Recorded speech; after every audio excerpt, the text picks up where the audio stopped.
You are exhausted, and you cannot sleep. Not just tonight.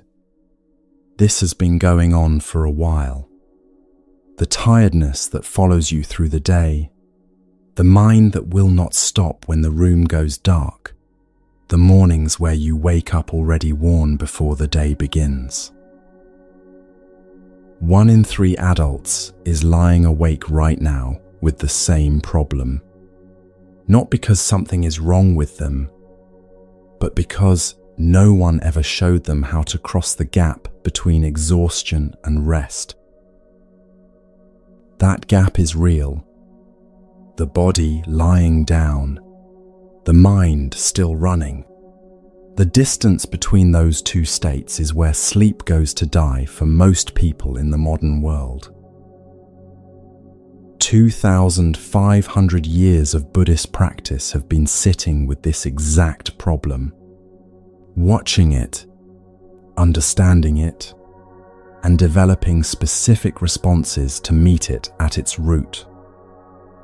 Tonight, we draw from 5 of those principles, each one addressing a different layer of what stands between you and genuine rest.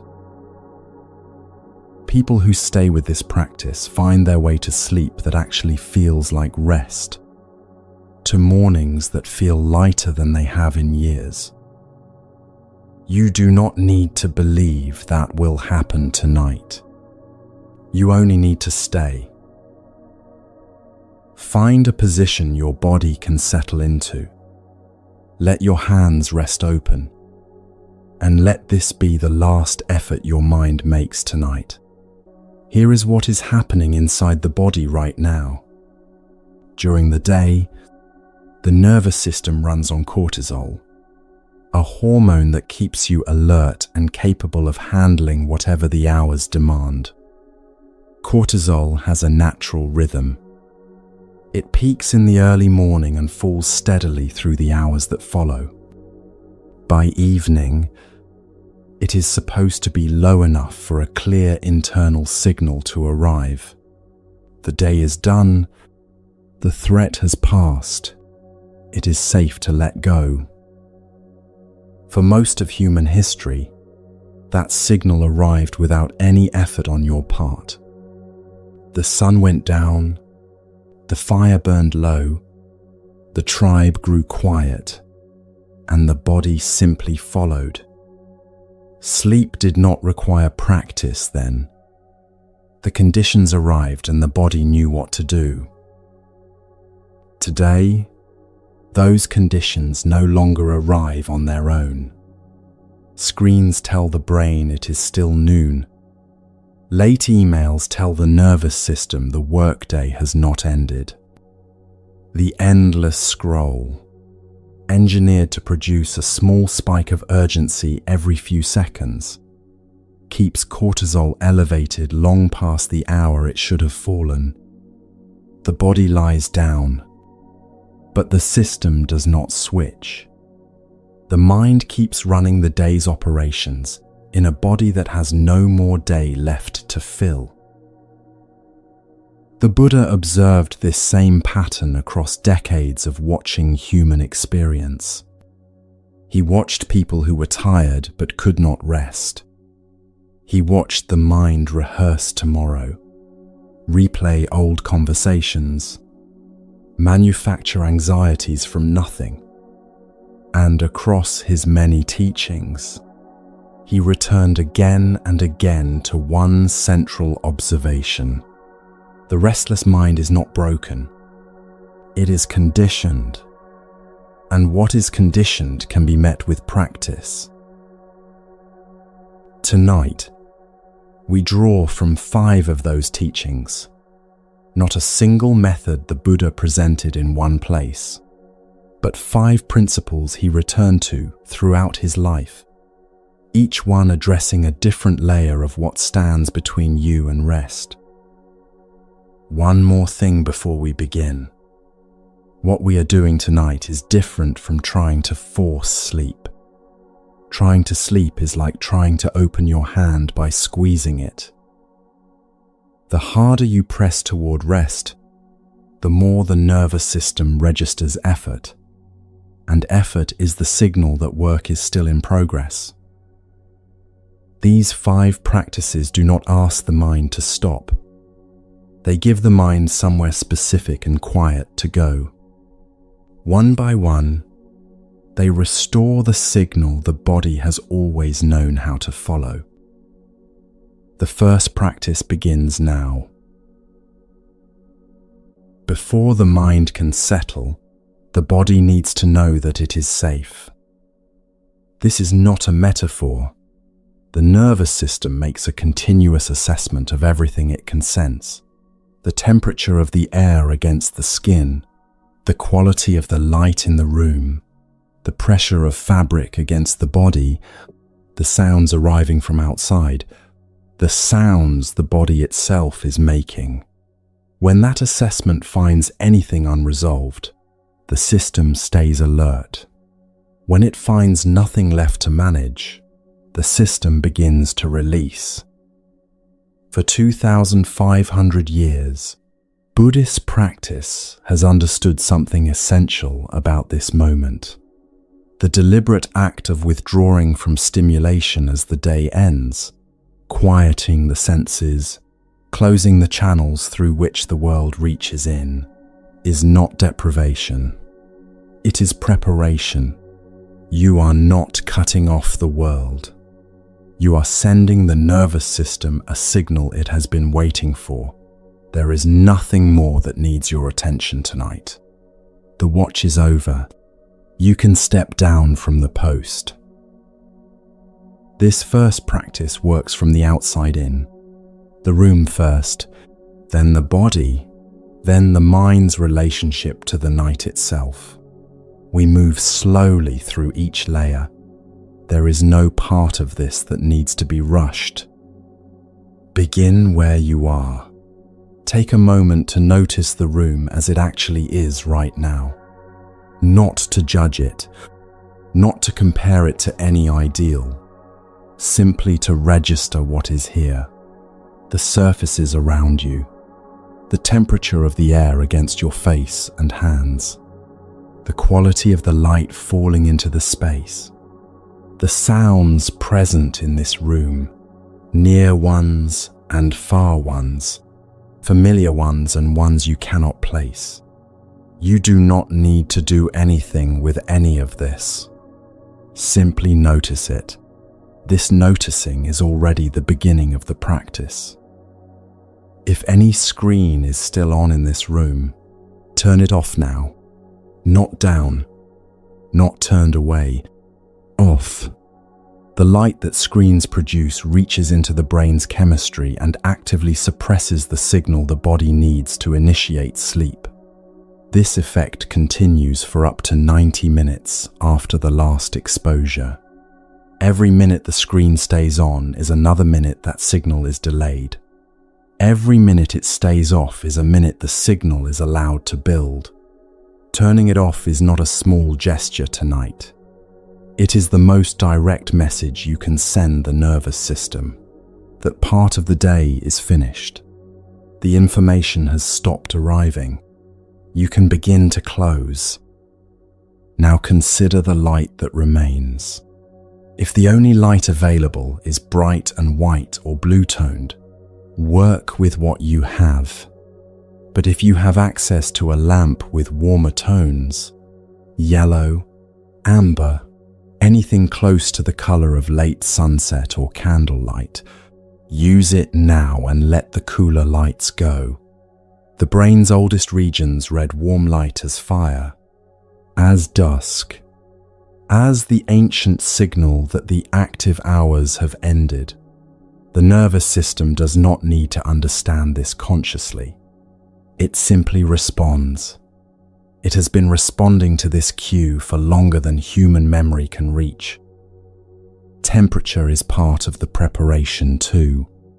The body prepares for deep sleep by lowering its core temperature slightly, moving warmth from the center outward toward the hands and feet, releasing it into the air around you. This process happens more easily when the room is cool, not cold. Cool. If you can open a window a few inches, do so now. If not, consider whether the weight of the covers you have is right for the beginning of the night rather than the deepest part of it. You can always add warmth as the hours pass. Starting a little cooler gives the body the conditions it needs to do its own work. Now consider the sounds around you. Whatever is present, distant traffic, rain, the settling sounds of a building at night, the particular quiet of a late hour. Let those sounds exist as part of the room rather than intrusions into it. You do not need silence. You need only to stop resisting what is already here. The sounds outside this room are confirmation that the world is continuing without requiring anything from you. The night is doing what the night does. Nothing out there needs your attention. Nothing out there is waiting for you to respond. Now bring attention fully to the body itself. Everything you are wearing carries weight and pressure. Most of it you stopped noticing hours ago. The waistband that has been pressing against the skin since morning, the collar sitting at the neck, the elastic at the wrists or ankles that has been working quietly all day. The body registers all of this, even when the mind moved on long ago. That registration takes a small but continuous expenditure of energy. That energy belongs to rest tonight. If any clothing is tight or uncomfortable, loosen it or change it now. There is no urgency in this. Take the time it requires. Comfort at the beginning of the night is not an indulgence in this context. It is a condition. The body cannot fully release into rest while it is still processing physical discomfort it has been told to ignore. If you are wearing socks, consider removing them once you are settled. The feet are among the primary sites through which the body releases heat as it moves towards sleep. Keeping them covered traps warmth the body is actively trying to shed. Let them breathe. Let them release. If your hair is pulled back or held in place, release it now. Let the scalp open to the air around it. The tension held at the scalp is quieter than the tension in the shoulders or the jaw, but it is there. It has been there since you pinned or tied it back this morning. Most people notice it only in the moment it lets go. Let it let go now. Remove anything from your wrists, your hands, your neck, your ears, a watch, a ring, anything the skin has been quietly registering throughout the day and evening. The skin processes every point of sustained contact, even the points too subtle to rise into conscious awareness. Removing them removes that low-level processing from the equation. You will feel the small release almost immediately, a lightness exactly where pressure was, a tiny return of something that had been held without your permission. Now find your position for the night. If it is comfortable for you, lie on your right side. This is the posture found across centuries of Buddhist depictions of the body at rest, turned gently to the right hand resting beneath the cheek or alongside the face, the left arm resting along the left side of the body, the legs stacked softly, knees slightly bent. This posture has been passed down not as symbol, but as instruction, a specific, deliberate way of bringing the body to rest that practitioners have returned to across many centuries. If the right side is not comfortable for you, find the position that is. The principle is more important than the exact posture. The principle is this: arrive at your position deliberately as an act of intention rather than simply falling into whatever shape exhaustion creates. There is a meaningful difference between those two arrivals. The body that collapses into bed carries the tension of the day in with it. The body that comes to rest with intention sets that tension down at the edge of the bed and leaves it there. Once you are in position, become still, not rigid. Still, let the movement stop. Now feel the surface beneath you, not to evaluate it, not to wish it was softer or firmer or differently shaped, simply to feel it, to actually register the physical contact between the body and whatever is holding it tonight. The side of the head against the pillow, feel the specific weight of the head resting there.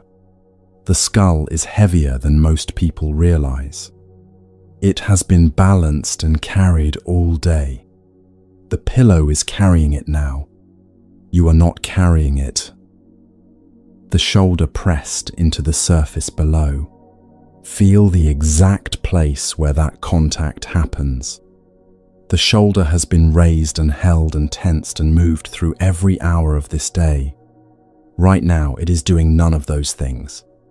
Right now, it is simply resting against something solid that holds its weight without asking anything in return. The hip, the outer thigh, the knee, the calf, the ankle, the outer edge of the foot. Take each point of contact in turn, not rushing from one to the next, arriving at each one, staying a moment, actually feeling what is there before moving on. This surface is holding the entire weight of the body, all of it. Every pound that has been standing, moving, carrying itself through the world since the moment you got up this morning. That weight has somewhere to go now. It does not have to be held up anymore. It does not have to be balanced or managed or carried forward. It can simply go down. Let it go down. Not a single dramatic release, a gradual, unhurried settling. The shoulder dropping a fraction more into the surface beneath it. The hip releasing a little more of the tension it has been holding without your awareness. The neck finding the pillow more fully than it did a moment ago. The jaw beginning to lose the slight grip it has maintained through the entire day. Each part of the body giving up the small effort it was still making, the low-level readiness, the subtle preparation for the next thing that never stopped even after the day did. Stay here for a while. There is no hurry toward the next practice.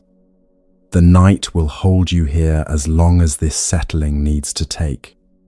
This is not waiting for something to begin. This is already something. This release of weight into a surface willing to hold it is one of the simplest and most underrated forms of rest available to the human body. Most people move past it too quickly. Tonight, we do not. Keep feeling the contact points as the body settles further. Each breath that passes, the body is a little more on the surface and a little less in the air. A little more arrived. A little less in transit. A little more home. When the body feels it has found its position, not perfectly, just sufficiently, just enough that nothing is asking to move, we come to the final element of this first practice. Before sleep, before breath, before anything that follows, the mind is offered one simple act to perform. Not a task, not a technique, an intention, a quiet, deliberate statement of where this time is going. The mind is always oriented toward something. When that orientation is left to chance, the mind tends to turn toward whatever carries the most unresolved energy, the thing left undone today, the conversation that did not end cleanly, the item on tomorrow's list that has been broadcasting its urgency since mid-afternoon. An intention does not make those things disappear. It does something more useful. It gives the mind a direction that belongs to this hour, so that everything else becomes background noise rather than the main signal. The intention does not need to be elaborate or carefully worded. Something as plain as, "Tonight I give this body the rest it has earned," or "Tonight I let the day be finished," or simply, "Tonight I rest." Choose what feels true for you tonight. Not a formula, a genuine statement from wherever you actually are right now. Say it once, silently or barely aloud, in whatever way fits most naturally. Not as a demand placed on the night, not as a wish hoping for fulfillment, as a simple act of clarity, the same quiet clarity you might use to tell someone at the end of a long day, "I am done now. I am going to rest." That plain, that sufficient, that complete. Let the intention settle for a moment after you have set it. Notice how it feels to have said it. There may be a small resistance, a part of the mind that is not yet convinced the day is truly finished, that wants to return to something left unresolved. Acknowledge that part without following it. The unresolved thing will still be there in the morning. It does not need tonight. Tonight belongs to the body lying here, which has asked for very little and given a great deal. The room is prepared. The body has found its position and its weight has been given to the surface holding it. The intention is set. The first practice is complete. The second practice works with the breath, the bridge between what the mind can direct and what the nervous system actually does. It begins now. Of all the objects the attention can rest on tonight, the breath has a particular quality that nothing else shares.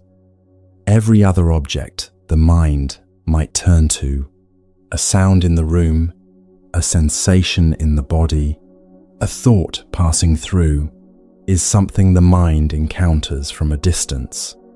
The breath is different. The breath is something the mind inhabits from within. It is not out there to be observed. It is in here, moving through the same body that is lying on this surface, in this room, on this particular night. To attend to the breath is to attend to what is most immediately, most undeniably present. There is no closer object available. There is nothing more here than this. The practice of mindful breathing begins with an instruction of extraordinary simplicity. When breathing in a long breath, know that you are breathing in a long breath. When breathing in a short breath, know that you are breathing in a short breath. When breathing out, know that you are breathing out. Know what the breath actually is, as it actually is, in this moment, not in the moment before or the moment that follows. This is where the practice begins. And for tonight, this is enough. Begin by finding the breath where it is most clearly felt. For most people, this is at the nostrils, the precise point where the air enters and leaves the body. Bring the attention there now.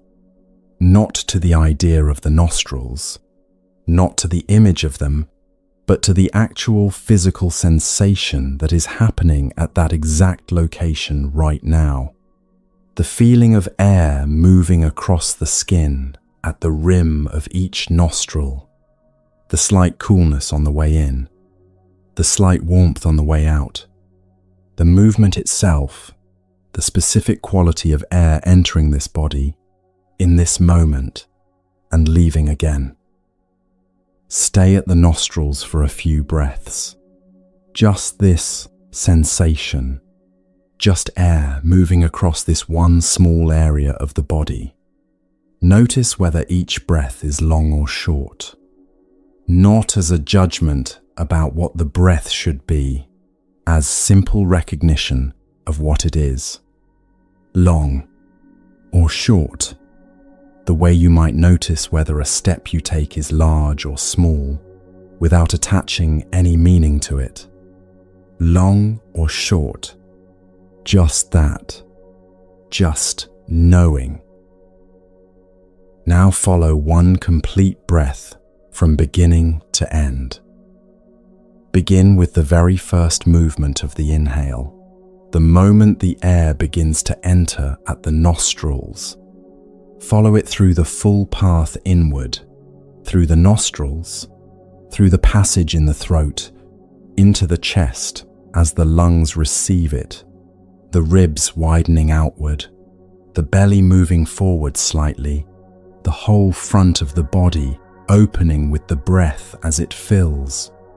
Follow it all the way to the very end of the inhale, the turning point, the brief fullness before the direction changes. Know this entire journey from inside it.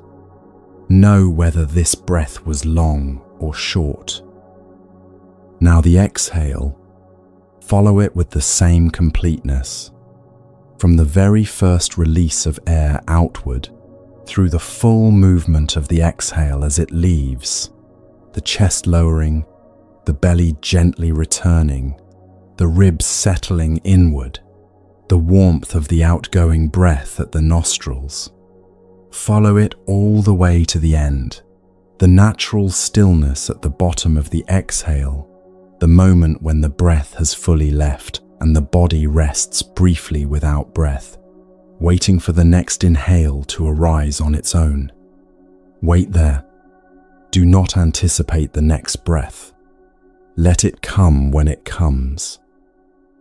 Was that breath long or short? Know it clearly before the next breath takes over the attention. Continue in this way through several more breaths, each one followed completely, each one known from inside it, from the first movement of air inward to the final stillness at the end of the exhale.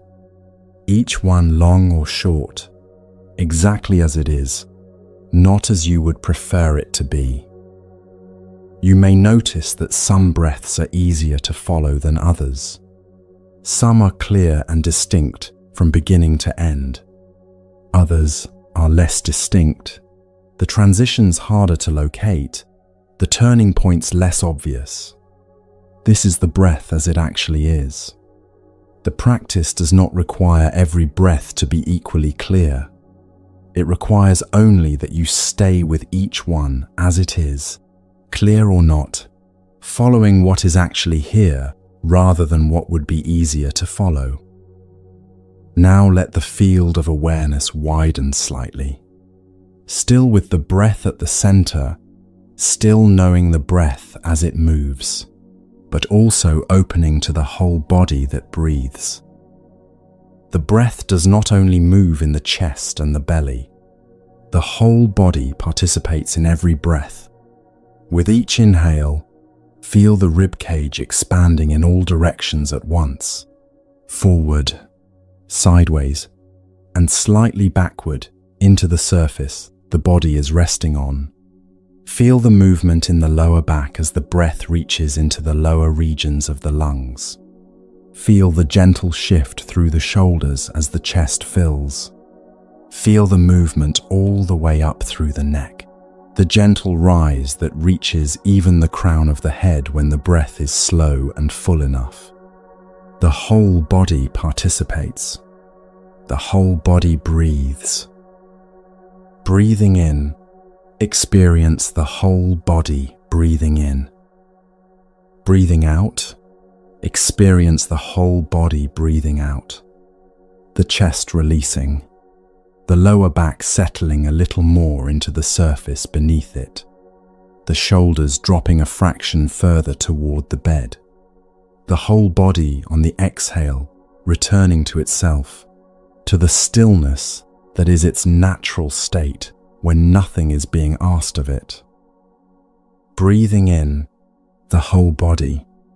Breathing out, the whole body. Each cycle complete in itself. Each cycle a full participation of the entire organism in this one act of being alive and at rest. As the attention remains, with the breath across many cycles, something begins to happen that does not need to be engineered or produced. The breath begins to calm. Not because you have instructed it to calm, not because you are controlling its pace or depth, but because the breath is in continuous conversation with the state of the body and mind. When the mind is scattered, the breath reflects that scattering. When the mind is gathered and still and turned inward toward the breath itself, the breath reflects that too. It quiets. It deepens. It finds a pace that belongs to rest rather than to action. This calming is not your doing. It is what happens when attention is given and sustained. Let the breath calm at whatever pace it calms. You are not trying to slow it down. You are only staying with it as it does what it does when the mind is present with it rather than away. When the mind moves away from the breath, and it will, possibly many times, possibly to the same thoughts it has already visited several times tonight, notice the movement without adding anything to the noticing. No frustration that the mind has left again. No analysis of where it went or why. Simply, the mind was elsewhere, and now it is back. Return to the breath that is happening right now. Find it at the nostrils, or in the rise and fall of the chest, or in the whole body moving with it. Take one breath with complete attention. That is all the returning requires. One breath, fully known. You are here again. The wandering of the mind is not an obstacle to this practice. It is simply the condition of the mind as it is right now. A mind that has been asked all day to move constantly from one thing to the next, and that does not yet know that this time is different. With each return to the breath, the mind learns something small but real, that the breath is still here, that returning is always possible, that there is ground to come back to. This learning does not happen all at once. It happens one return at a time. One breath, return to, fully known. The breath has one quality that makes it uniquely suited to this hour of the night. The breath exists only in the present. It cannot be found in the past. The breath from 5 minutes ago is gone and cannot be recovered or revisited. It cannot be found in the future. The next breath has not yet arrived and cannot be anticipated or reached for. Only this breath, right now, is actually here. Only this inhale, this turning point, this exhale, this stillness at the bottom, this waiting for what comes next. To stay with the breath is to stay in the only moment that is actually available. Everything the mind worries about lives in a different time. The breath lives only now.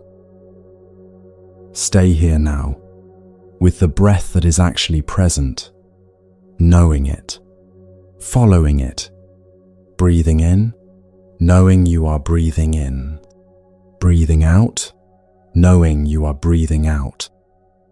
As the practice continues, the breath may become very fine, very quiet. It may reach a point where it is difficult to locate clearly at the nostrils, the movement so small, the sensation so subtle that it requires a very delicate attention to follow at all. When this happens, follow it there, into the subtlety, into the quietness. Do not try to make the breath more obvious by deepening it artificially. Follow it as it is, however fine it has become, with an attention that has become equally fine, equally quiet, equally patient. A very fine breath is not a breath that is failing. It is a breath that belongs to a body that is deeply at rest. When the breath becomes very quiet, the body is telling you something true about where it is. Stay with it there. Follow the quiet breath into the quiet place it belongs to. Let the attention become as still as the breath is becoming. Let both of them find the place they are moving toward together, the breath and the mind that knows it, both arriving at the same stillness, at the same moment, in the same body. Breathing in, knowing you are breathing in. Breathing out, knowing you are breathing out. If sleep comes while the attention is still here, resting on the breath, that is, the practice completing itself in the most natural way available. Let it come. The breath will continue without you. It always has. When you are ready to continue, the next practice moves the same quality of attention that is now gathered here and carries it slowly through the whole body, part by part, releasing what the day has left behind in each one. The breath is still here. It will remain here through everything that follows. The breath does not stop when the attention moves. It continues, quietly, in the background, the way it has continued through every moment of this day and every day before it. What changes now is the direction of the attention itself. From the breath, we turn to the body. Buddhist practice has always understood the body as a primary field of investigation, not something to be escaped or transcended, not a problem to be solved, but the actual ground on which awareness lives. One of the oldest systematic teachings on meditation describes 4 foundations of mindfulness, and the first of these is the body itself. The instruction is simple and direct. Attend to the body as it actually is, from the crown of the head to the soles of the feet, and from the soles of the feet back to the crown of the head. Know each part of it. Be present with each part of it. Let nothing be overlooked. Tonight, that practice takes on a particular quality. The body lying here in the dark has been in almost continuous use since it woke this morning. It has stood and walked and sat and carried things. It has expressed and withheld and responded and absorbed. It has done all of this without complaint and largely without acknowledgement. Most of the day, the attention was everywhere except here, on the screen, on the conversation, on the task, on what came next.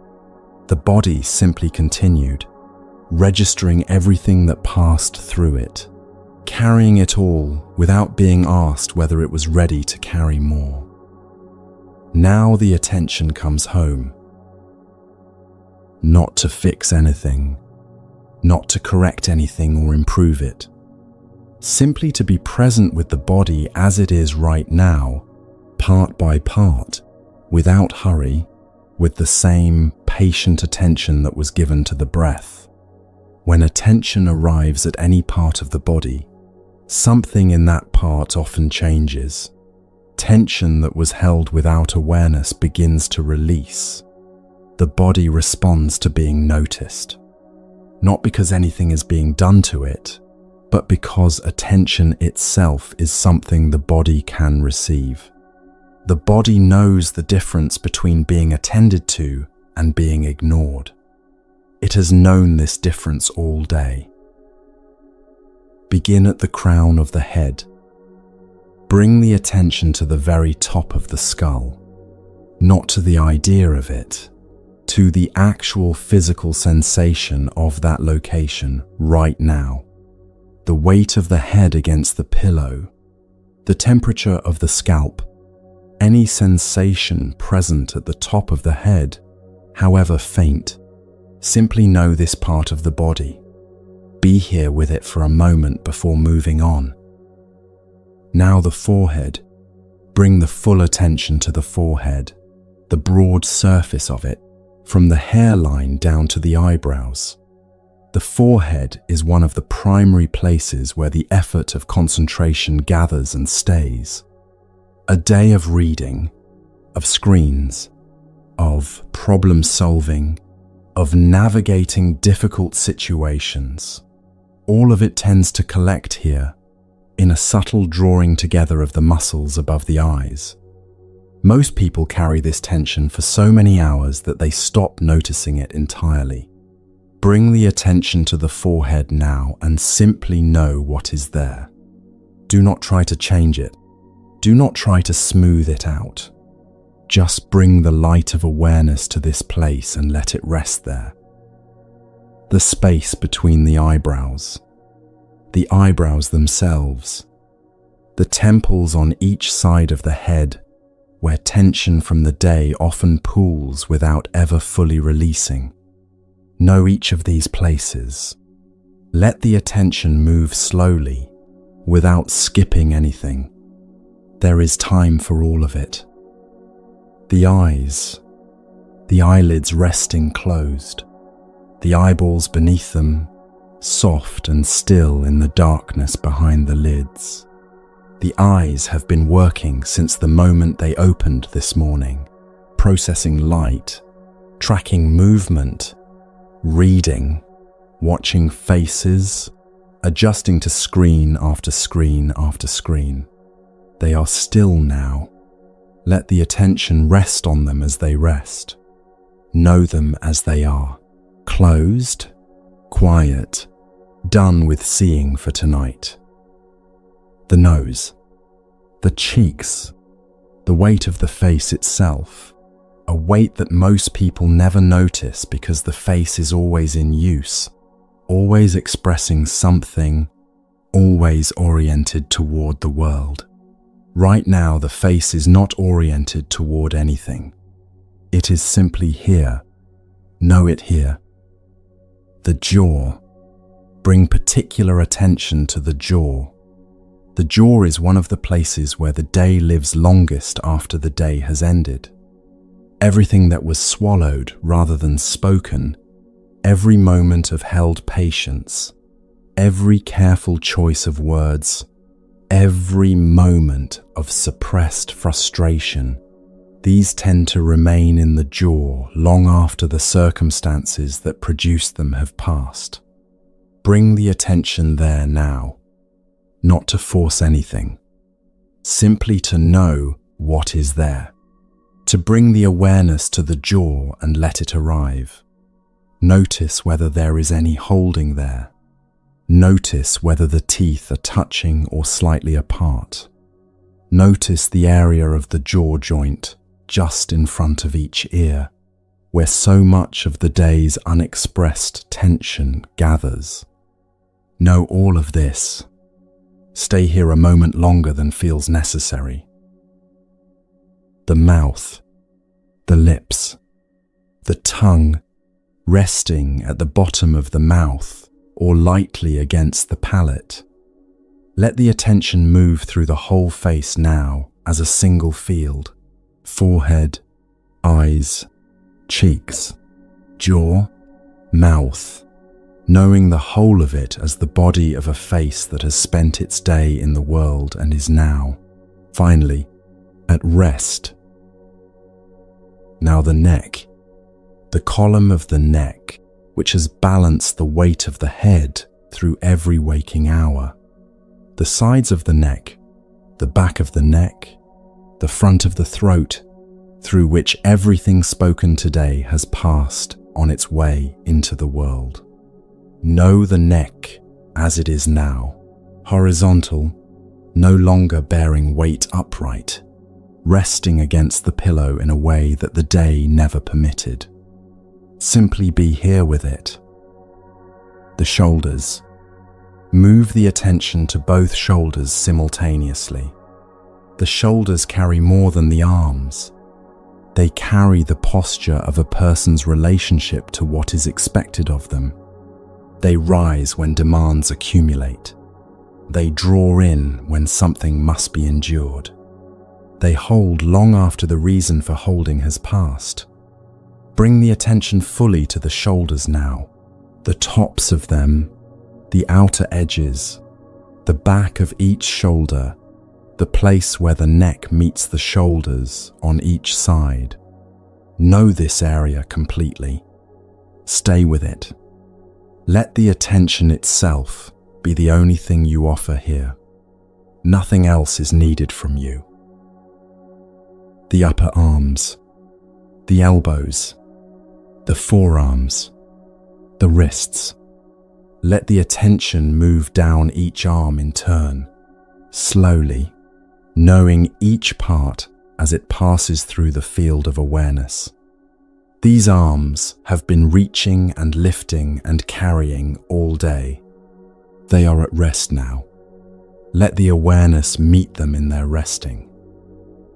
The hands. Bring full attention to the hands, the palms, the backs of the hands, each finger in turn, knowing it, present with it, feeling whatever sensation is there.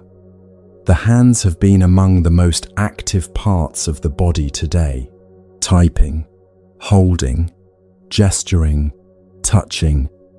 They know a great deal about the day that just passed. Let them rest now in the full light of your attention, open or closed as they have settled naturally, simply known. Now the chest, the broad surface of the chest, rising and falling with each breath. Notice that the breath is still here, the same breath that was the object in the previous practice, now encountered from within the larger field of the body. The chest holds the breath and also holds more than the breath. The chest is one of the places where experience lands most directly, where grief sits, where anxiety lives, where the pressure of a difficult day is sometimes felt as physical weight. Know the chest as it is right now. Know what is here. Let the attention be steady and patient with whatever it finds. The belly. Let the attention move to the belly now, the whole area from the base of the chest to the hips.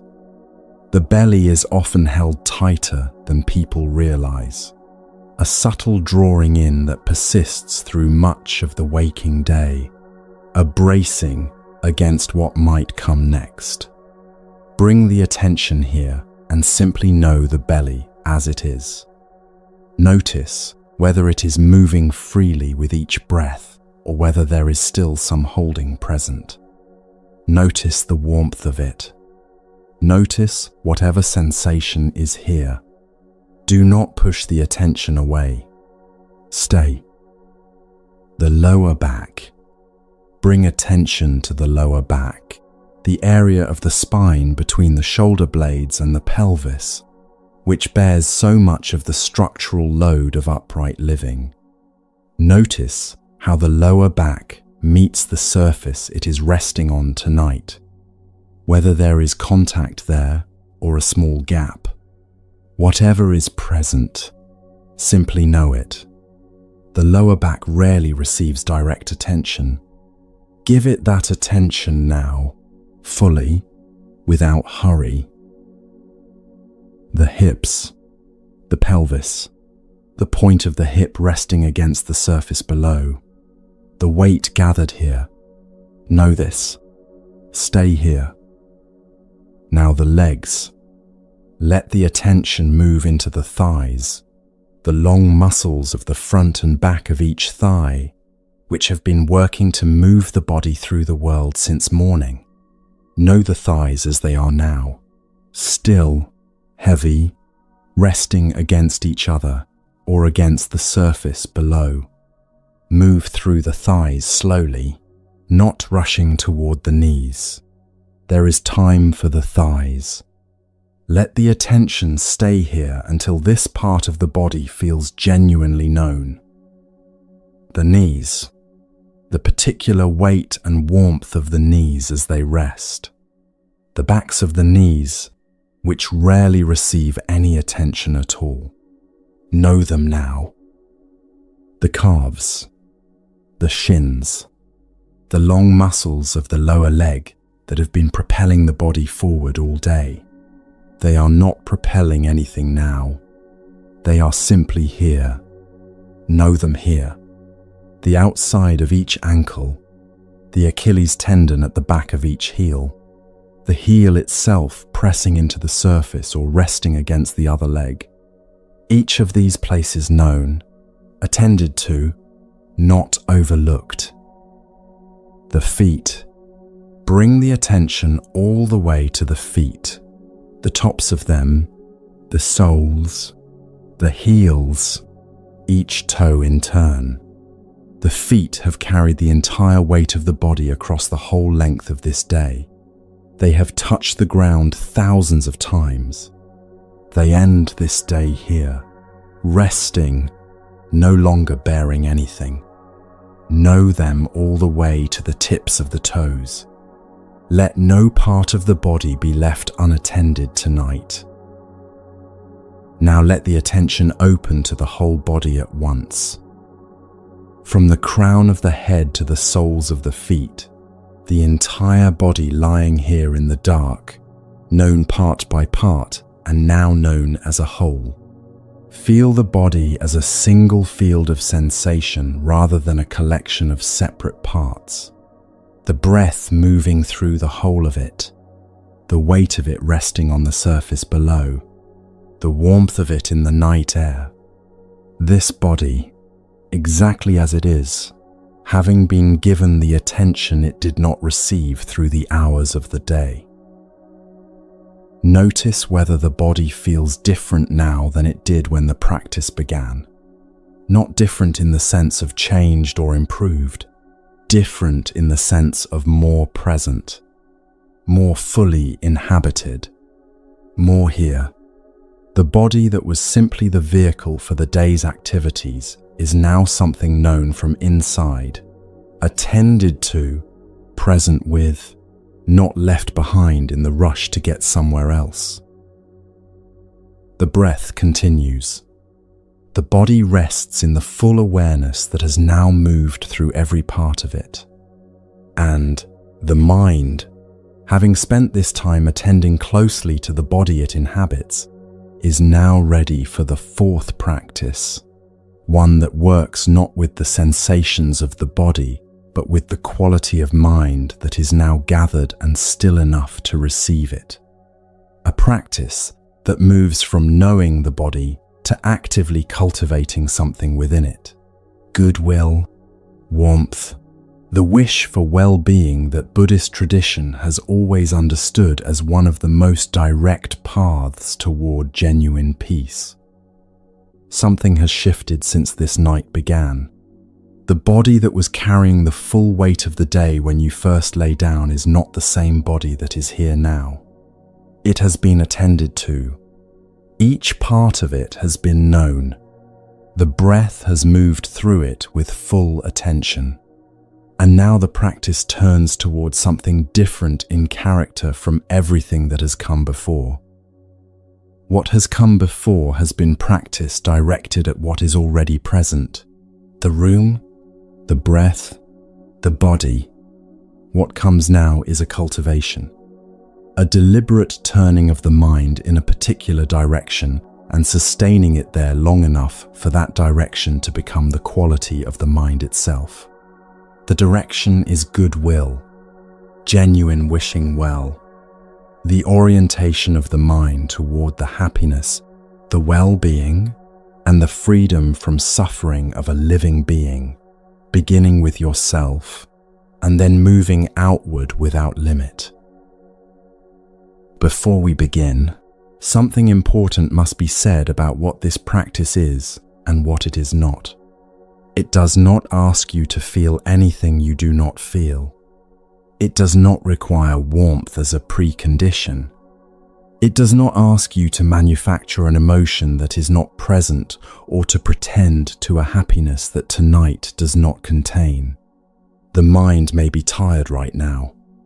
It may be carrying frustration, grief, or the particular flatness that comes from a day that asked more than it gave. None of this disqualifies you from this practice. What the practice asks is simpler and more honest than manufactured warmth. It asks you to recognize something that is already true before any feeling arises. That you want to be happy rather than unhappy. That you want to be well rather than unwell. That you want to be free from suffering rather than burdened by it. This is not a preference or an aspiration. It is the basic condition of being a conscious living being. The practice begins from that recognition and builds from there. The Buddha stated this directly. Among the benefits of cultivating goodwill, he listed these three that belong specifically to the night. One sleeps well, one wakes well, and one is not troubled by bad dreams. This is his teaching, from a text that has been transmitted without interruption for over 2,000 years. We practice it tonight in exactly the context he intended. And there is another text, one of the oldest and most widely recited in the entire tradition, known across every school of Buddhist practice, in every country where the teaching has taken root. It is a text that practitioners have returned to generation after generation in exactly this moment, before sleep, in the dark, when the mind needs an object that is larger than its own worries. The text is a set of wishes, wishes for all living beings, without exception, extended in every direction the imagination can reach. We will return to it as the practice unfolds tonight. But first, we begin close. We begin here. We begin with yourself. Not an idealized version of yourself. Not a version that deserves to be wished well because of what was accomplished today or how the day went.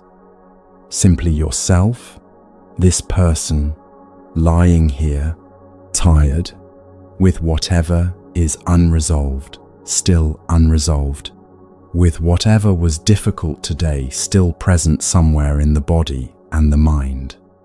This person, exactly as they are. Toward this person, offer the first wish. May I be happy. Stay with that. Do not move past it too quickly.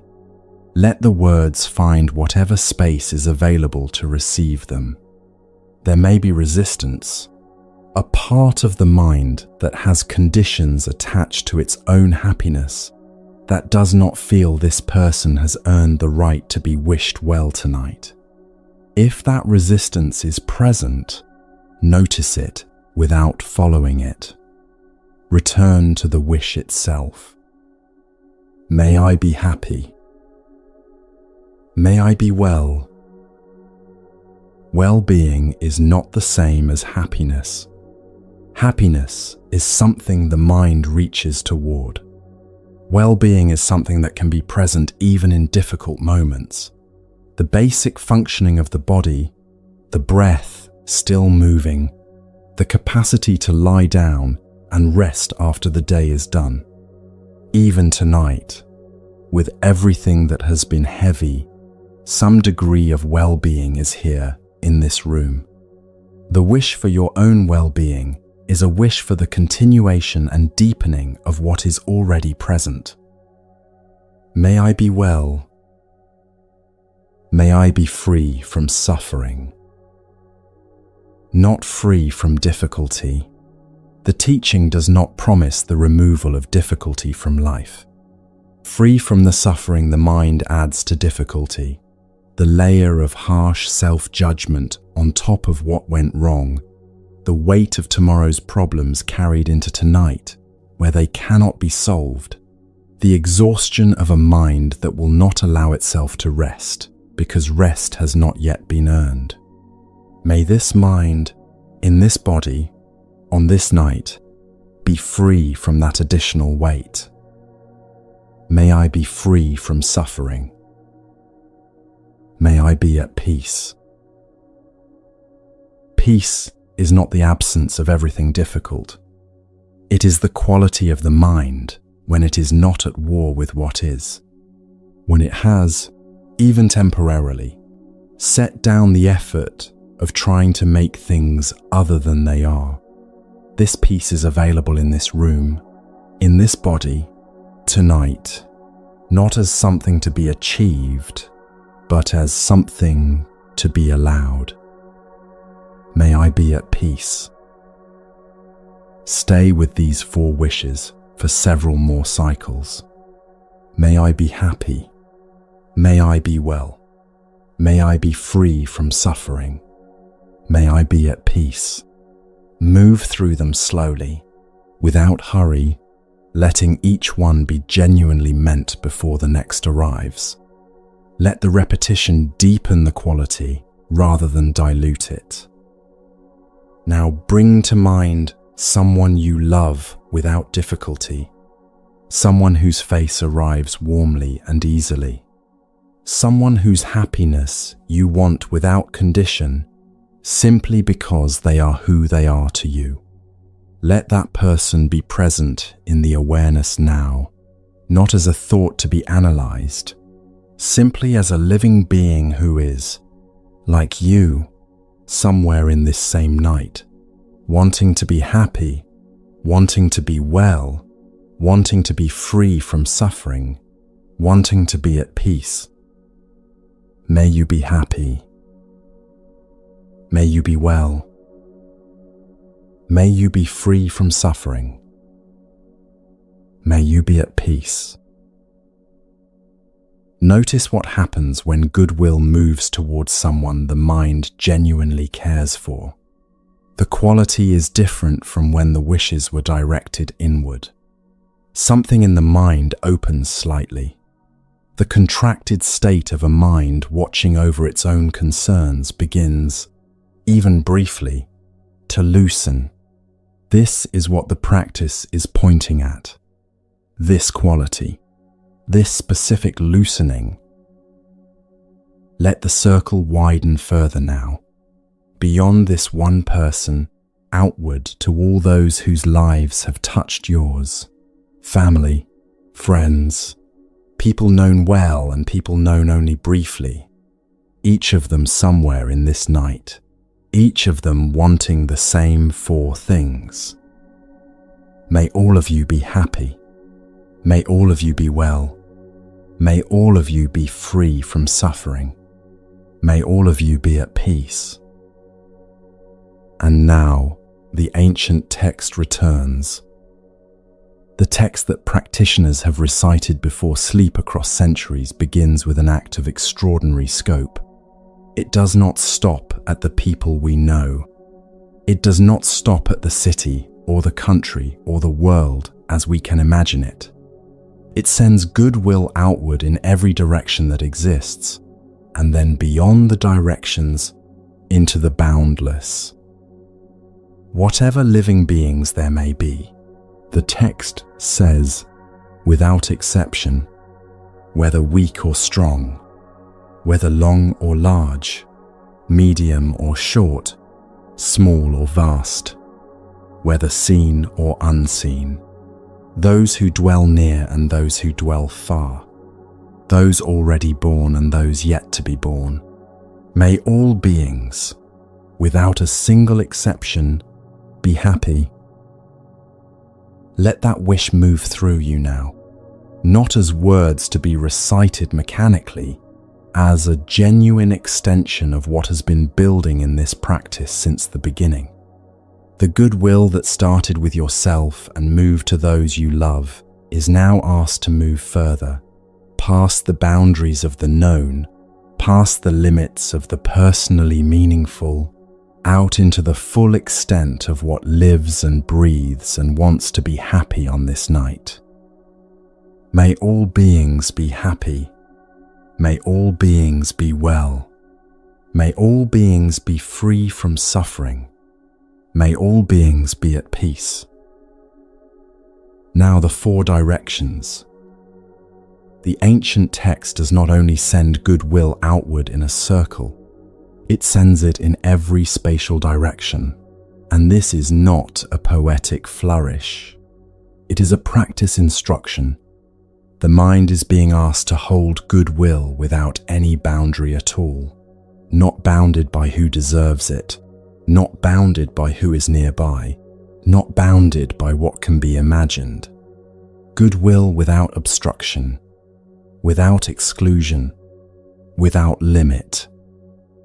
Send it now to all beings to the east of this room, however far east extends, however many beings live in that direction.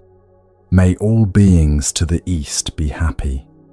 May all beings to the east be well. May all beings to the east be free from suffering and at peace. To the west, all beings in that direction, without exception, may they be happy. May they be well. May they be free from suffering and at peace. To the north, to the south, to every point between, all beings in all directions, near and far, known and unknown, all of them carrying the same basic wish you carry, the wish to be happy, the wish to be well, the wish to be free from what causes suffering. May all beings in all directions be happy. May all beings in all directions be well. May all beings in all directions be free from suffering. May all beings in all directions be at peace. And above, whatever lives above this room, above this city, above this world, may all beings above be happy. May all beings above be well. May all beings above be free from suffering and at peace. And below, whatever lives in the earth, in the ground beneath this room, in the depths beneath this world, may all beings below be happy. May all beings below be well. May all beings below be free from suffering and at peace. Without obstruction, without hatred, without ill will, goodwill flowing in every direction that exists, above and below and all around, without a single exception, without a single boundary, without limit. Rest in that boundlessness for a moment. The mind that has been contracted around the concerns of one day, in one life, in one body, has just been asked to hold something that has no edges. This is not a mistake in the practice. This is the point of the practice.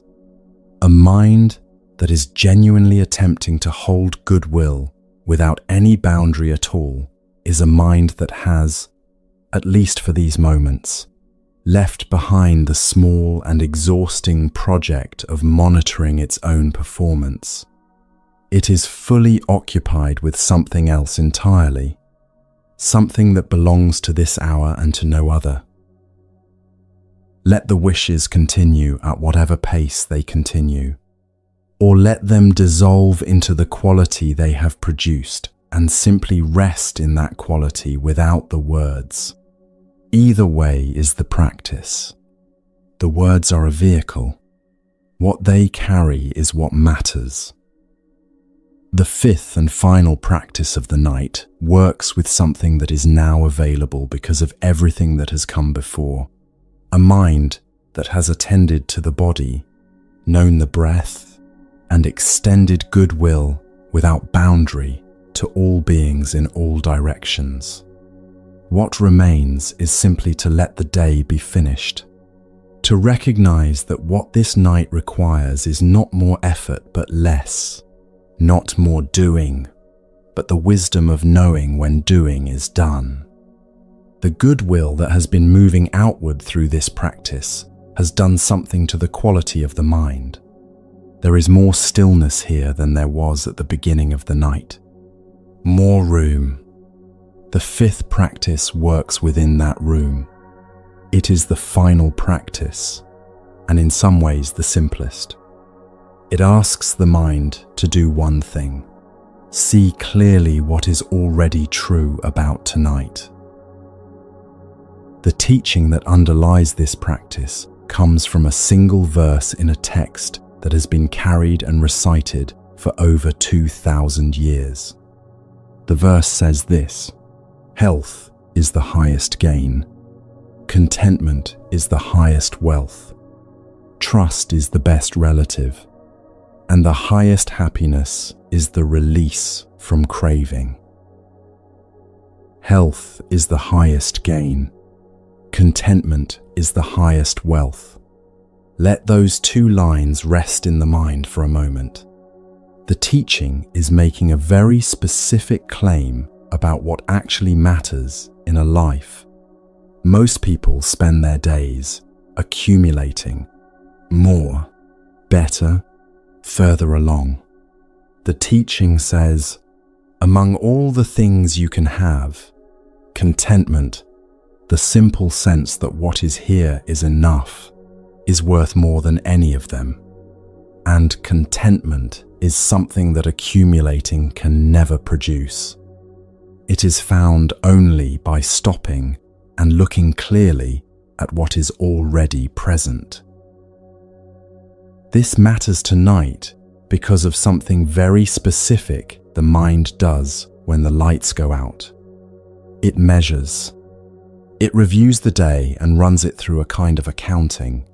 What was done, what was left undone, what went well, what fell short, whether today added up to enough.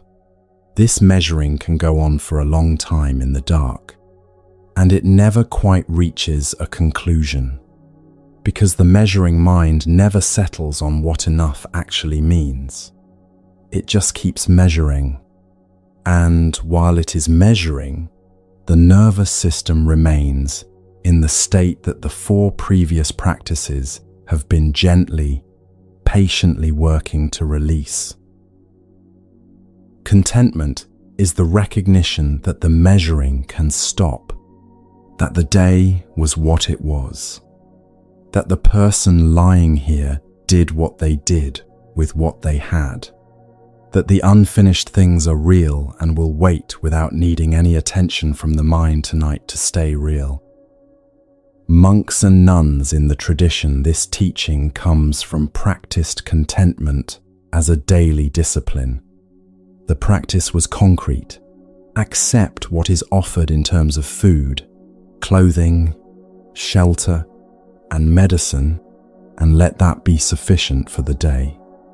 This was a training in something very specific, releasing the habit of measuring what is present against what could theoretically be different. The mind has a strong tendency to take any situation and immediately compare it to an imagined alternative. The food that is here compared to the food that would be better. The progress made today compared to the progress that could have been made. The comparing generates a gap, and the gap generates a kind of quiet suffering that runs in the background of a person's day without ever being identified as the source of their restlessness. The contentment the teaching points toward is what arrives when the comparing stops, when the mind simply rests in what is here rather than measuring it against what is not. This is also a teaching about rest itself. The mind that can rest is a mind that has found, at least temporarily, that what is present is sufficient to rest in. This body is sufficient. This night is sufficient. The rest that is available here is sufficient. The practice of contentment is the practice of actually believing that, not as an affirmation, but as a clear seeing of what is true. Let the mind rest on today now, not to review it, just to acknowledge it. This day happened. It had the shape it had. It contained what it contained. The moments that worked and the moments that did not. The things that got done and the things that did not. The conversations that landed well and the ones that fell somewhere short of what you hoped for. All of that was today. All of it ended when today ended. The day closed when the day closed, regardless of where the list stood at that moment. Through all of it, the person lying here did what they did with what they had. Say that plainly to yourself now, without making it bigger than it is, and without making it smaller. Decisions were made with the information available when they were made. Responses came from the energy that was present in those moments, and energy moves through the hours of a day. It is not the same at 3 in the afternoon as it was at 9 in the morning. The person who handled things at 3 in the afternoon was working with what 3 in the afternoon had left. That is the only person who was available for that moment. That is who was there. Now bring attention to the things that are still unfinished. They are probably still present in the mind somewhere. The task that did not get completed, the message that did not get sent, the conversation that was not had, the item that has been on the list for longer than feels comfortable. Let each of these be present for a moment, acknowledged, seen clearly, given the recognition that they are real. And then this. None of them require anything from you tonight. Not one of them will change in any way based on how much of tonight you spend reviewing them. They will be exactly where they are in the morning. The task will still be there. The message will still need to be sent. The conversation will still need to be had. All of it will be waiting, unchanged, in the exact state it is in right now. Tonight has nothing to offer them. Morning has something to offer them. A mind that has rested, a body that has recovered, a clearer capacity to do what needs to be done. That mind is what these things are waiting for. Let them wait for it. Now bring attention to the voice that compares. Every person lying awake at night knows this voice. It is the voice that looks at today and then immediately looks at some other version of today, a version in which more was accomplished, fewer mistakes were made, things were handled more gracefully. It is the voice that measures this person against other people. People who seem to be managing better, doing more, handling things with an ease that this person does not seem to have tonight. It is the voice that is never quite satisfied, and it is the voice that generates, more than almost anything else, the suffering that keeps people awake in the dark. The teaching on contentment is very clear about this voice. It is not a reliable narrator. The alternative versions of today that it offers for comparison do not exist. The people it holds up as doing better are not visible from the inside of their own experience. The comparison is always made between what this person knows about their own inner experience and what is visible from the outside of someone else's life. It is not a fair comparison, and allowing it to run through the night treats it as though it is carrying useful information, when what it is actually carrying is suffering. Let the comparing voice be present without following it anywhere. It will speak. It may speak several times before this night is over. The practice of contentment is simply this: hear it, recognize it for what it is, and return the attention to what is actually here. Not what could be here, not what should be here. What is here? What is here is a body that has been cared for tonight. A body that has been positioned deliberately, attended to part by part, breathed through with full attention, and wrapped in goodwill extended to all beings in all directions. What is here is a night that is offering rest to this body and this mind. What is here is sufficient. It is sufficient for tonight. It is sufficient right now. Health is the highest gain. Contentment is the highest wealth. Let those words settle into the body now, not as a thought to analyze, as a recognition. The body lying here is alive and breathing. That is health. It is present in this room, at the end of this day, with everything that the day contained. That is the basis for contentment. Not a perfect day, a real one, and a body that came through it. From here, the practice moves into silence. There is nothing more to do. The 5 practices are complete. The room has been prepared. The body has been settled and attended to. The breath has been known, followed, and allowed to find its own quiet rhythm. The body has been moved through with full attention, part by part, from the crown of the head to the soles of the feet. Goodwill moved outward to all beings in all directions, without limit or exception. And the day has been acknowledged, seen clearly, and released. What remains is simply to be here, in this body, in this room, in this night that is doing what nights do, offering the body exactly the thing it has needed since the first hours of this day. Rest does not need to be earned. It does not need to be deserved. It needs only to be received.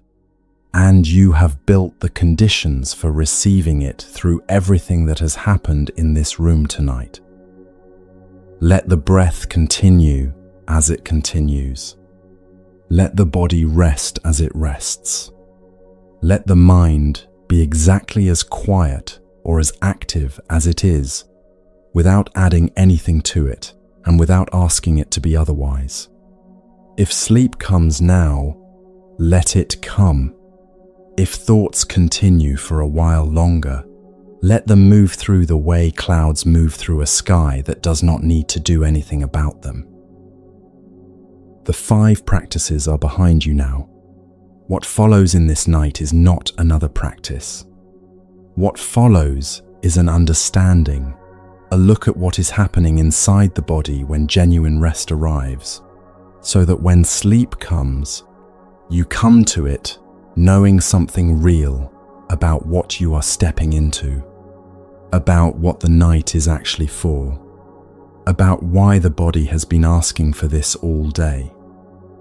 Something is already happening.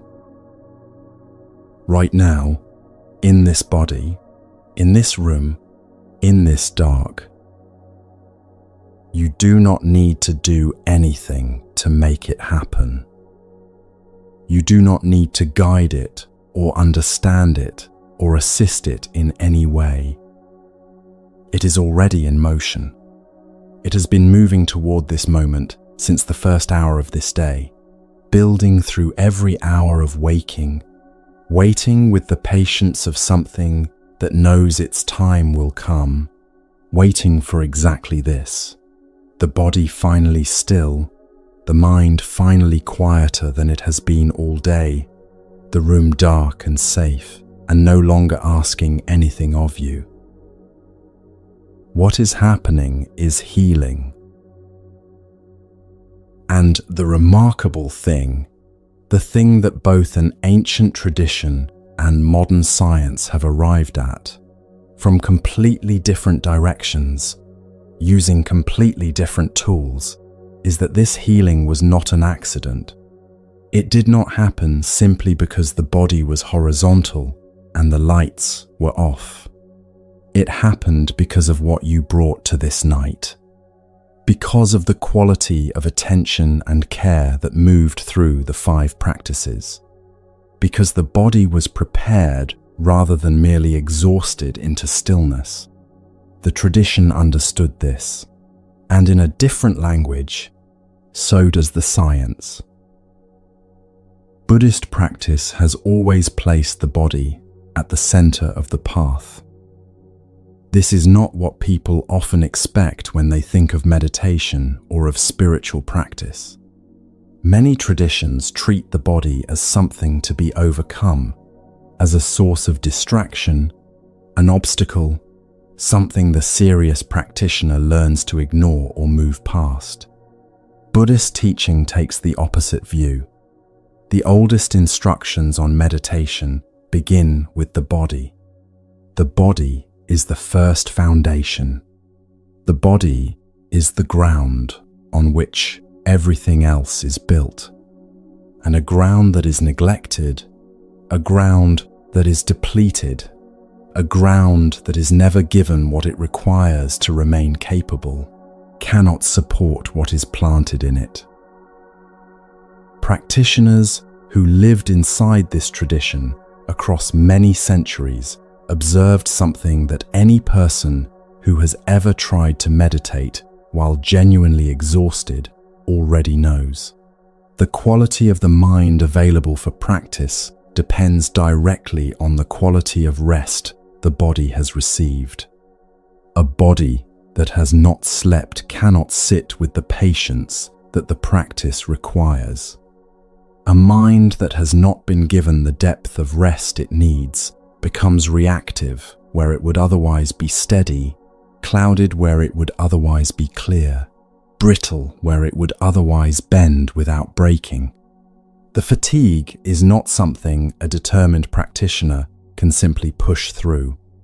The ground must be maintained. The body must be given what it needs, not as a concession to weakness, as an understanding of how the whole system actually works. So the deliberate preparation for sleep was built into the practicing life, the conscious turning away from stimulation as the day ended, the setting of intention before lying down, the attention to the body as it settled. All of this was understood as practice, as the continuation of the path into the hours that most people simply fall through without any awareness at all. The tradition was saying, even here, even in this, how you come to rest matters.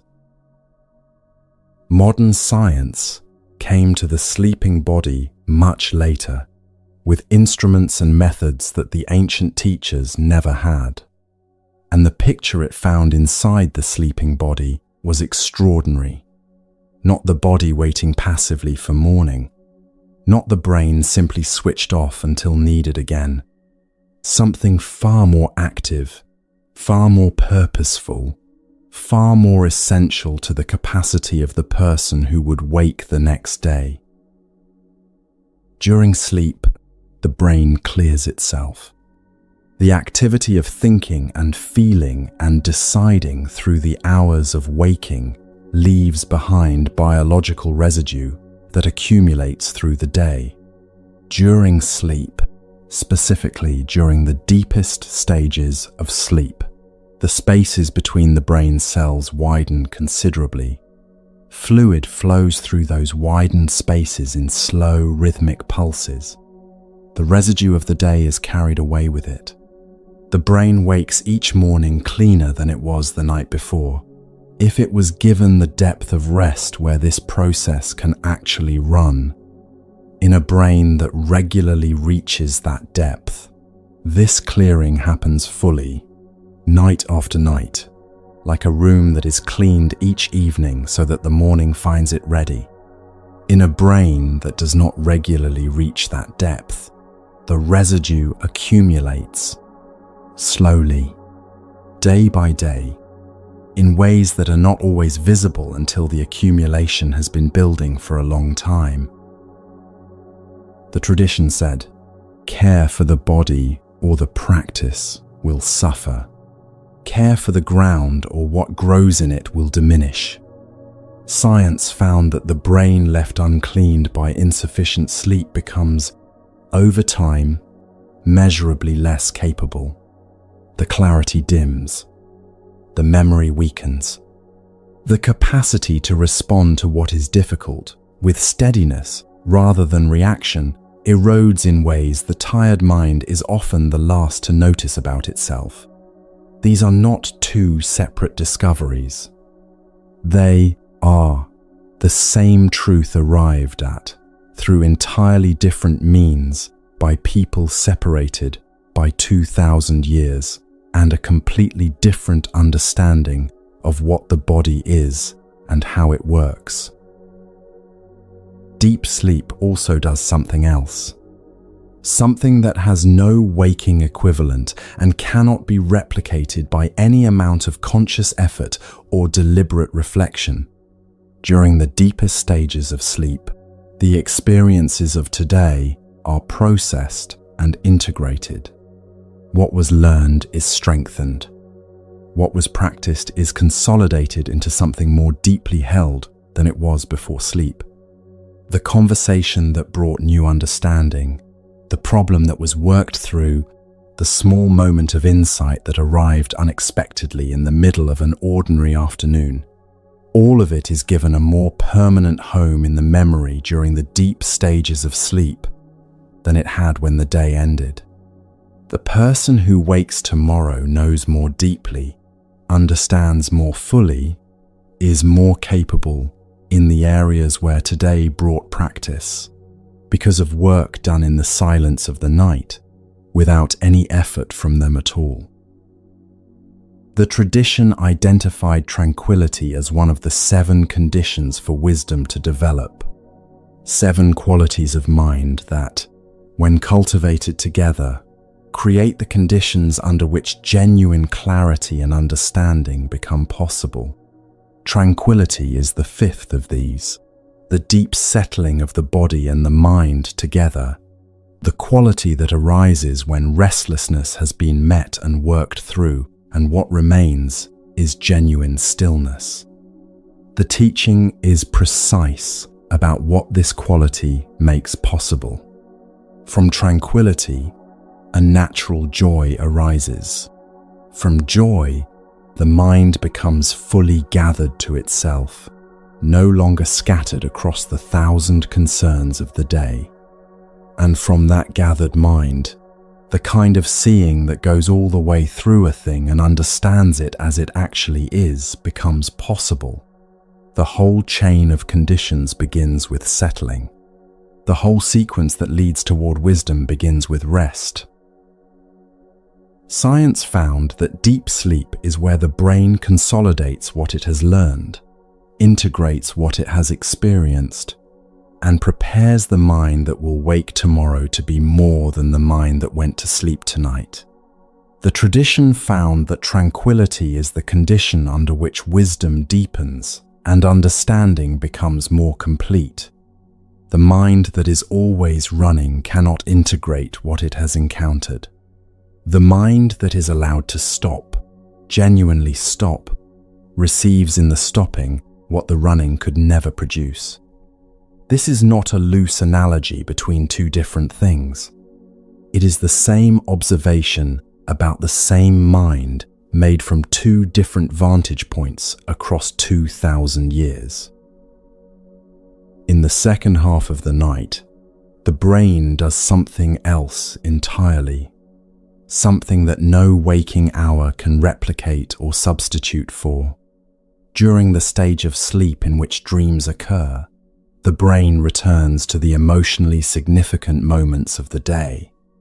The conversation that landed harder than expected, the experience that was absorbed and carried without ever finding a place to rest. The thing that happened this afternoon that the mind has been circling without being able to settle. The weight that was not put down when the day ended because there was nowhere to put it. The brain finds each of these in the night and returns to them, but in a chemical environment that has no waking equivalent. The body's stress chemistry goes quiet during this stage of sleep, completely quiet. The only moment in the entire cycle of the day and night when this happens. And in that quiet, the brain can hold even painful material without the charge of the original experience. The experience can be touched, examined, moved through, all without the alarm the body sounded when it first arrived. Slowly, through this process, the sharp edge of a difficult memory begins to soften.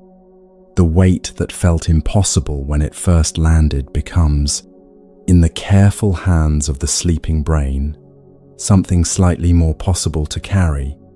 The same experience that felt unbearable the night before feels more manageable in the morning. And this is not the distortion of distance or the forgetfulness of a mind that simply did not want to deal with what was hard. It is the result of genuine processing that happened in the only hours when that particular chemistry is available. The night worked on it, quietly, thoroughly, without being asked. The tradition speaks of the traces that difficult experiences leave in the mind.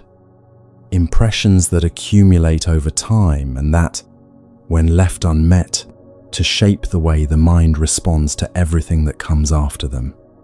The practice of mindfulness works to meet these traces with awareness, to see them clearly, to allow them to be fully present rather than pushed away, and through that presence to gradually release the hold they have on the way the mind moves through the world. This work is done during the hours of practice, and a version of it is also done during the hours of sleep. Every night, automatically, for every person who reaches the depth of rest where it can occur. The practice and the sleep are not in competition with each other or doing separate things that happen to overlap. They are companions working on the same project from different angles. Together, over months and years, the weight carried from day to day becomes lighter. The reactions that once felt inevitable become, gradually, more possible to meet with steadiness. The traces that once gripped the mind loosen their hold. This is the work of a life taken seriously in both its waking and its sleeping hours. This is what is waiting for you on the other side of where you already are. The cleaning is already beginning. The integration is already beginning. The softening of what was hard today is already beginning. None of it requires anything further from you. All of it simply requires the depth of rest that this entire night has been patiently building toward. And here is the point where both the tradition and the science arrive at the same place, at the same time. The quality of preparation shapes the quality of rest. A mind that arrives at the threshold of sleep already settled, already attended to, already signaled that the night is safe and the guard can come down, descends more readily and more deeply into the stages where all of this work is done. A mind that arrives still carrying the full unresolved weight of the day spends part of the available night simply decelerating.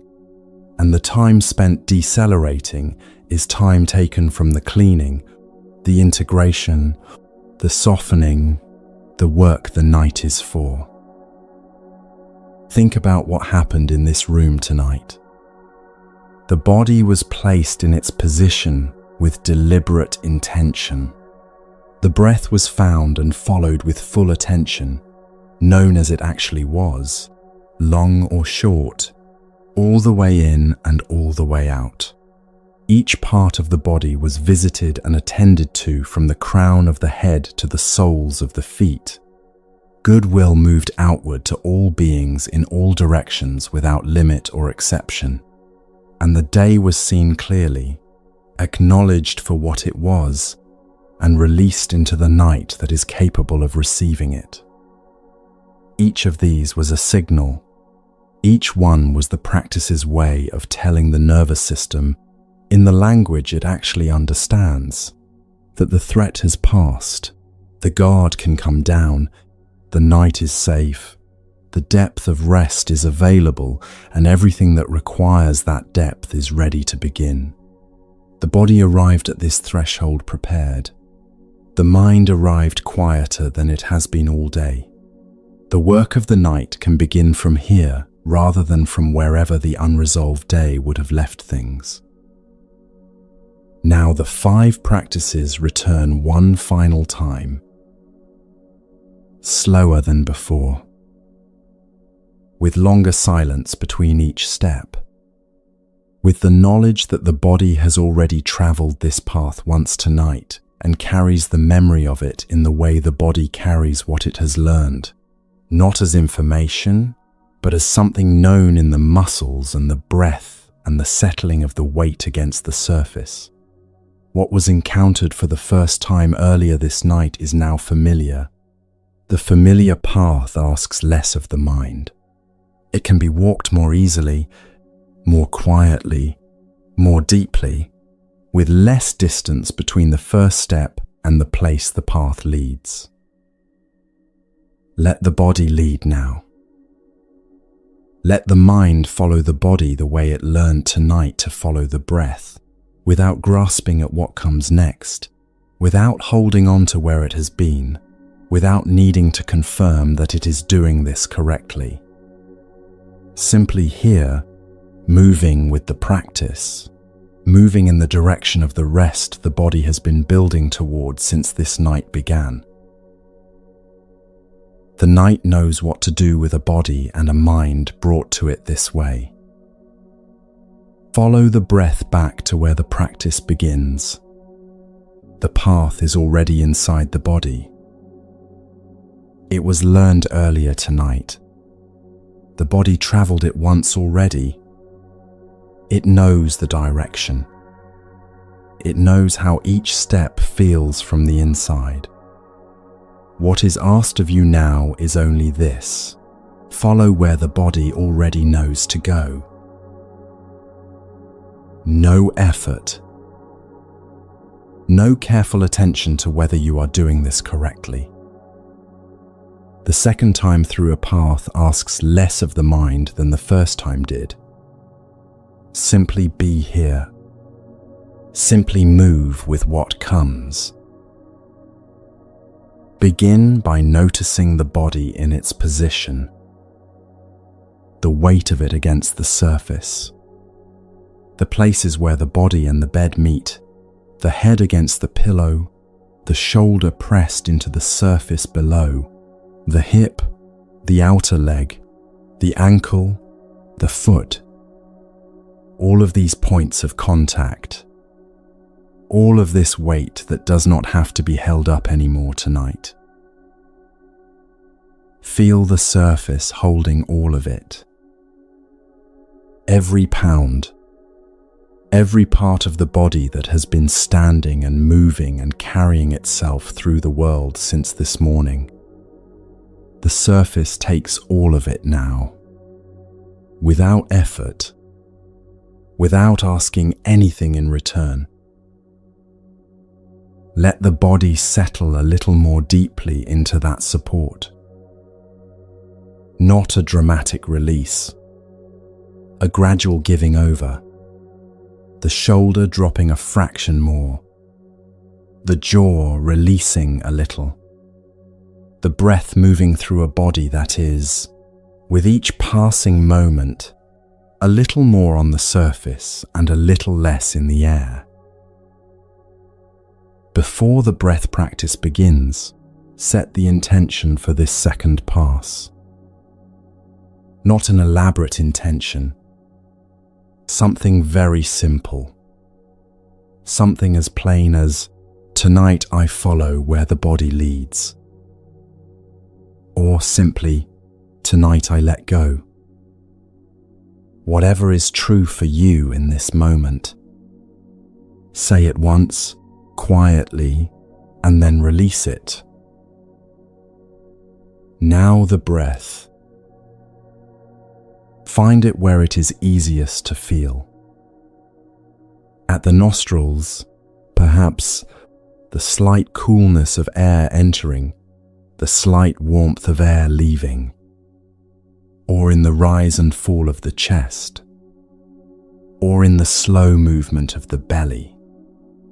Wherever the breath is most clearly present to you right now, bring the attention there and simply know the breath as it is. Breathing in. Know that you are breathing in. Breathing out. Know that you are breathing out. Is this breath long or short? Notice it. Not to judge it. Just to know it. To be present with the breath that is actually here right now, in this body, in this moment. Breathe in.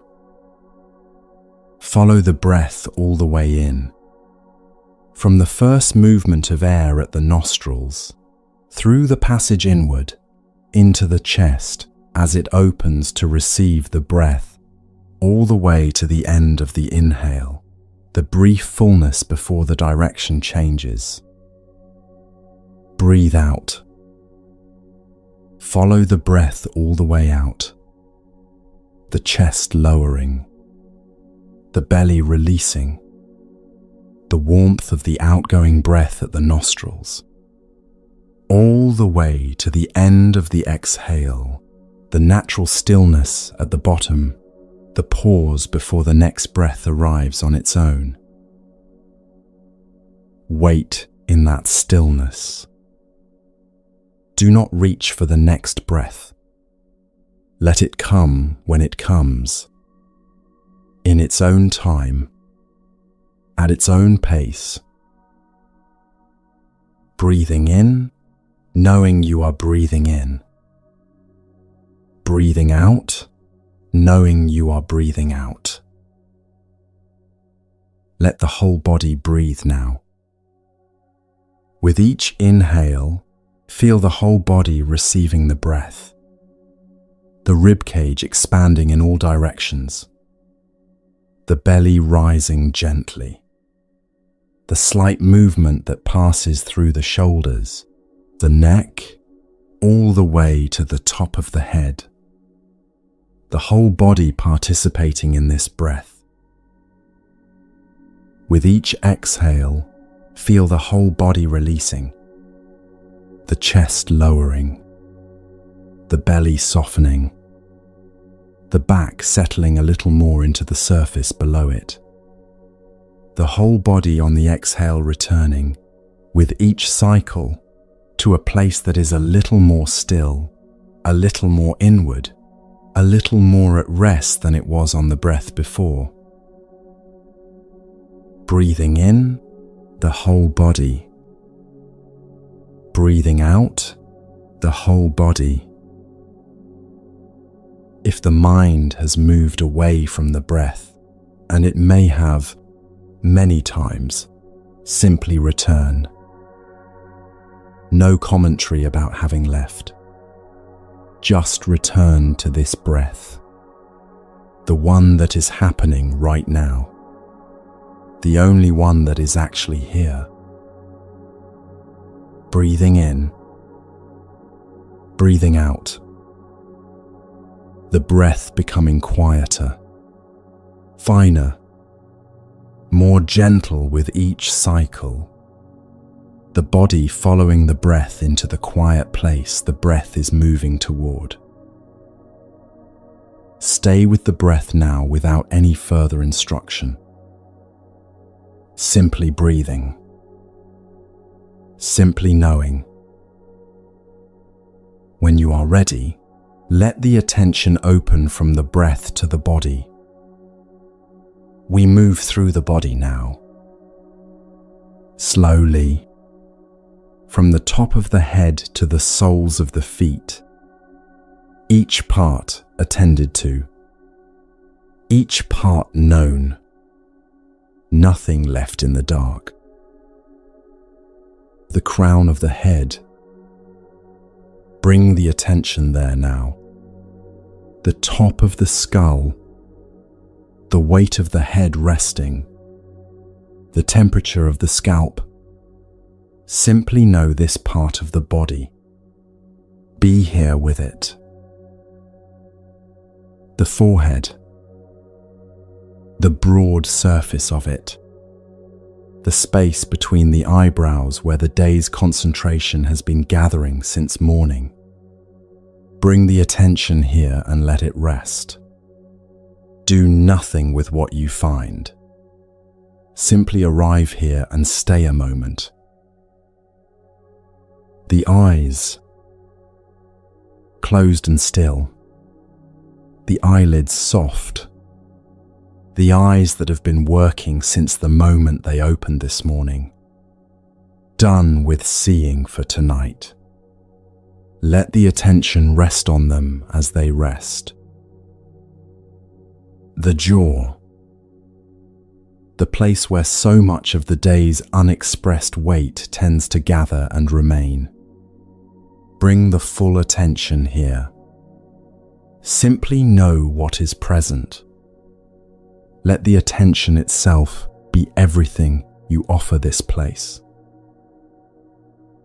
The mouth, the lips, the throat, through which everything spoken today passed on its way into the world, and everything not spoken held in place.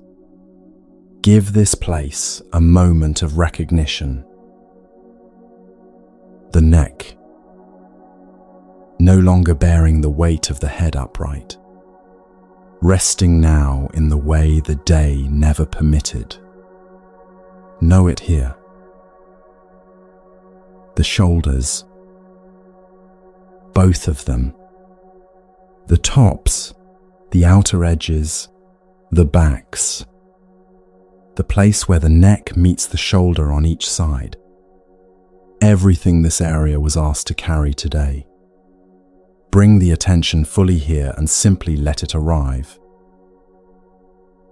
The upper arms, the elbows, the forearms, the wrists. Let the attention move down each arm slowly, knowing each part as it passes through the awareness. The hands, the palms, the backs of the hands, each finger, the hands that held and built and touched and carried today. Let them rest now in the full light of the attention, open or closed as they have settled, simply known. The chest, rising and falling with each breath. The breath still here, still present, moving through this body that is now being known from the inside. Stay here a moment longer than feels necessary. The belly, the whole area from the base of the chest to the hips. Let the attention arrive here and rest. Simply notice what is present. The lower back, rarely attended to, bearing so much through the hours of waking. Notice how it meets the surface it is resting on tonight. Give it the recognition it rarely receives.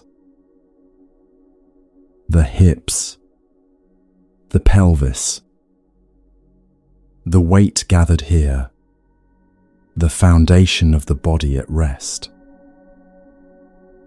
The thighs, long and heavy and still. The muscles that moved the body through the day now resting completely against each other or against the surface below. The knees, the calves, the shins, the ankles. Let the attention move through each of these slowly, not rushing, not skipping anything. Each part known before the attention moves on. The feet, all the way to the soles. The heels, each toe. The feet that carried the entire weight of the body across the whole length of this day. They are done with carrying anything tonight. Let them be known all the way to their ends. Now let the attention open to the whole body at once. From the crown of the head to the soles of the feet, the entire body lying here in the dark, attended to, known from the inside, not left alone in the dark. Feel the breath still moving through all of it. The whole body breathing in.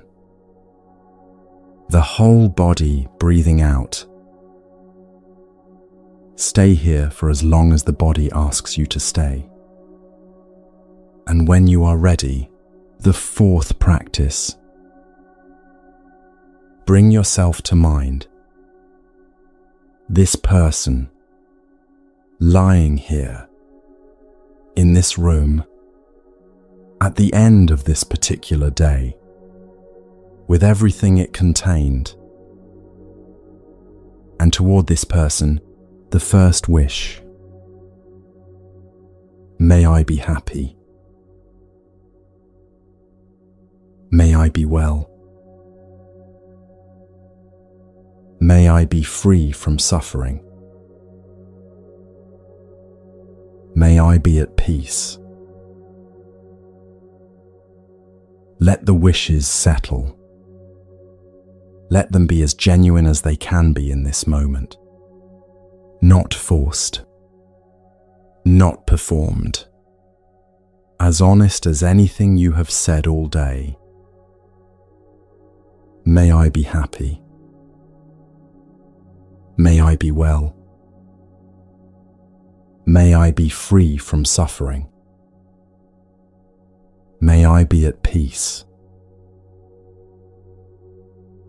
Now bring to mind someone you love. Let their face arrive gently. Someone whose happiness you want simply because they are who they are to you. May you be happy. May you be well. May you be free from suffering. May you be at peace. And further now, all beings sharing this night, all of them in their own rooms, in their own darkness, carrying their own days, each of them wanting what you have been wishing for yourself. May all beings be happy. May all beings be well. May all beings be free from suffering. May all beings be at peace. In every direction, to the east and to the west, to the north and to the south, above and below, all beings everywhere, without a single exception, without a single boundary. May all beings everywhere be happy. May all beings everywhere be well. May all beings everywhere be free from suffering. May all beings everywhere be at peace. Rest in the quality that has gathered here. The warmth of it, the openness, the particular quality of a mind that has been turned, for these minutes, away from its own concerns and toward the well-being of all beings, including itself. Stay here as long as the practice holds you. And when you are ready, the fifth and final practice of this night, let the mind rest on today, not to review it, not to assess it, simply to acknowledge it. This day happened. It had the shape it had. The person lying here did what they did with what they had. Say that plainly to yourself now, without making it larger than it is, without making it smaller. Simply true. Health is the highest gain. Contentment is the highest wealth. Let those words move through the body now. The body lying here is alive and breathing. That is health. Present in this room, at the end of this day, with everything it contained. That is the basis for contentment. A real day, and a body that came through it. Now the unfinished things. Let them be present for a moment, acknowledged, seen clearly, real. And then this. None of them require anything from tonight. They will be exactly where they are in the morning, unchanged, waiting. And the mind that meets them after this night of genuine rest will be more capable of meeting them than the mind that carried them through the dark. Let them wait. Now the comparing voice, if it is present, the voice that looks at today and immediately finds the version of today that would have been better, simply notice it. Hear it without following it anywhere. The alternative versions of today it offers do not exist. They never existed.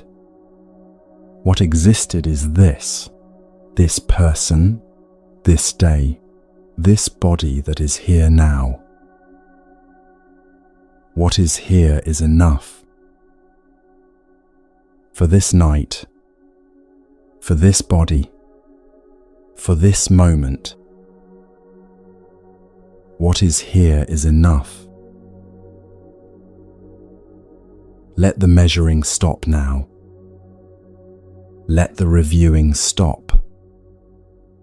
Let the planning for tomorrow stop. The night is here. The body is ready.